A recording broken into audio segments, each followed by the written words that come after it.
પાટણ શહેરમાં ભગવાન શ્રી જગન્નાથજીની રથયાત્રાને લઈને પોલીસ તંત્ર સંપૂર્ણ સતર્ક બન્યું છે। રથયાત્રાના રૂટ પર સુરક્ષા વ્યવસ્થાની સમીક્ષા કરવા માટે પોલીસ દ્વારા ભવ્ય ફ્લેગ માર્ચ યોજવામાં આવી હતી। આ ફ્લેગ માર્ચનો પ્રારંભ જગન્નાથ મંદિરથી કરવામાં આવ્યો। શહેરના મુખ્ય માર્ગોની રથયાત્રાના સમગ્ર રૂટ પર પોલીસ અધિકારીઓ અને જવાનોએ માર્ચ કરીને સુરક્ષા વ્યવસ્થાનું નિરીક્ષણ કર્યું હતું।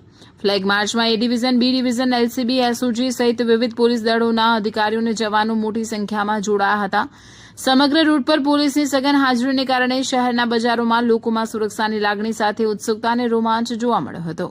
રથયાત્રા દરમિયાન કાયદો અને વ્યવસ્થા જળવાઈ રહે તેમજ યાત્રા શાંતિપૂર્ણ માહોલમાં સંપન્ન થાય તે માટે પોલીસ તંત્ર દ્વારા તમામ જરૂરી તૈયારીઓ પૂર્ણ કરવામાં આવી હોવાનું જાણવા મળ્યું છે। રિપોર્ટર પ્રવીણભાઈ પંચાલ।